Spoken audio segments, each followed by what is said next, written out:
ఆ మెటా డేటాని కానీ బ్రేక్ చేయగలిగితే సైబర్ క్రైమ్ పోలీసులు నీకు ఎక్కడ ఆ వీడియోలో మెటా డేటా రికార్డ్ అయిపోతుంది. మెటా డేటాను లాగగలిగితే ఇది ఎక్కడ రికార్డ్ చేశారు లొకేషన్ వచ్చేస్తుంది. సో అత్తాపూర్లో ఒక థియేటర్లో చేశారనేది వాళ్ళకి వచ్చేసింది.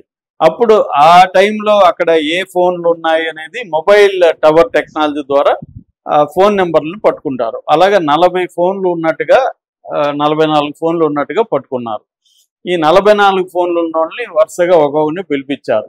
అందరితో మాట్లాడారు. వాళ్ళ బ్యాక్గ్రౌండ్, వాళ్ళ చెకింగ్, వాళ్ళ బ్యాంక్ అకౌంట్స్ అన్నీ చేశారు. చేస్తే ఒక్కడి మీదకి వీళ్ళకి డౌట్ వచ్చింది. అతని పేరు కిరణ్ కుమార్, జాన కిరణ్ కుమార్. అతనికి డౌట్ వచ్చేసరికి ఇంకా అతన్ని గట్టిగా అడగడము, కొట్టడము ఏదో చేశారు. మొత్తానికి అతను నేనే చేస్తున్నాను అనేది ఒప్పేసుకున్నాడు. అతను ఫోన్లో రికార్డు అవన్నీ కూడా పరిశీలించారు. మొత్తానికి డేటా దొరికిపోయింది.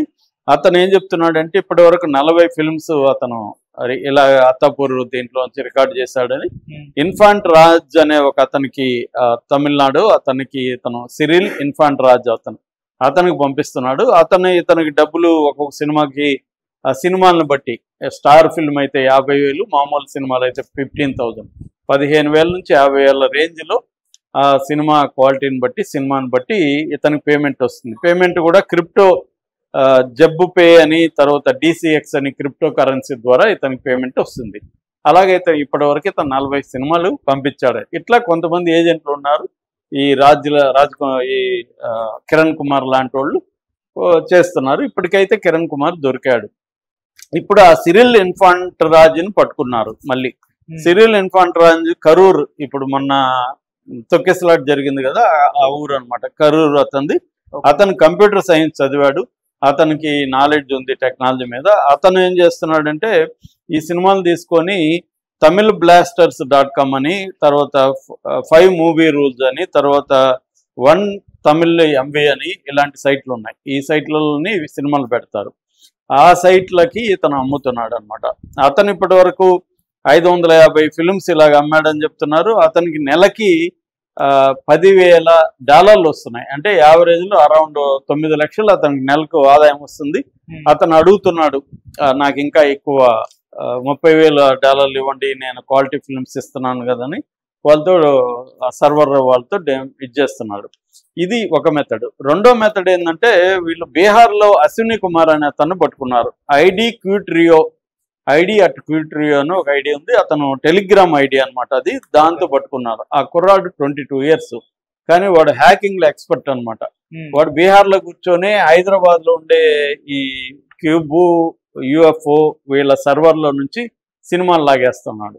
అలాగా అబ్బాయి ఇప్పటి వరకు చాలా సినిమాలను, అలా 120 సినిమాల వరకు లాగేశాడు. లాగేసి అతను HD ప్రింట్లు ఇచ్చేస్తున్నాడు అనమాట. సో వీళ్ళు అక్కడ ఏంటంటే నెదర్లాండ్ IP పేరుతో డీటెయిల్ సర్వర్ను పెట్టుకున్నారు. తర్వాత ప్యారిస్ IPతో విర్చువల్ మిషన్ పెట్టుకున్నారు. IP అడ్రస్ని కూడా ట్రేస్ చేయడం కష్టం అన్నమాట. సో అలాగే వీళ్ళు ఏంటంటే మెటా డేటాను చేసి పెట్టుకోగలిగారు. అలాగా HD ప్రింట్, కెమెరా ప్రింట్లు ఇలా వెళ్తున్నాయి. అయితే పెట్టే వాళ్ళకి ఎక్కడి నుంచి ఆదాయం వస్తుంది అనేది చాలా మందికి డౌట్. అందులో 2 రకాలు ఉంటాయి. ఒకటి, దాంట్లో యాడ్స్ వస్తాయి. యాడ్స్ ఎవరు ఇస్తున్నారంటే బెట్టింగ్ వాళ్ళు, ఆన్లైన్ బెట్టింగ్ వాళ్ళు, గేమింగ్ యాప్ వాళ్ళు యాడ్స్ ఇస్తారు. మనం ఆ సినిమా చూసినా కూడా దాంట్లో 1x బెట్, పరి మ్యాచ్, తర్వాత రాజ్ బెట్, 4RA బెట్, ఇలాంటి బెట్టింగ్ యాప్లో యాడ్లు వస్తుంది. ఆ యాడ్ క్లిక్ చేయకపోతే ఒకసారి ఓపెన్ కాదు. అట్లాగే మనం చూస్తున్నప్పుడు సడన్ గా డైలాగ్ బదులు యాడ్ వస్తూ ఉంటుంది. డైలాగ్ వినపడకుండా ఈ యాడ్ వస్తుంది. సో ఇలాంటివి వాళ్ళు డబ్బులు ఇస్తారు అనమాట. రెండోది ఏంటంటే ఈ యాప్లు మన సినిమా చూస్తే మన డేటా, సిస్టంలో ఉండే డేటా అంతా అది క్యాప్చర్ చేసేసి వాళ్ళకి అమ్మేస్తారు.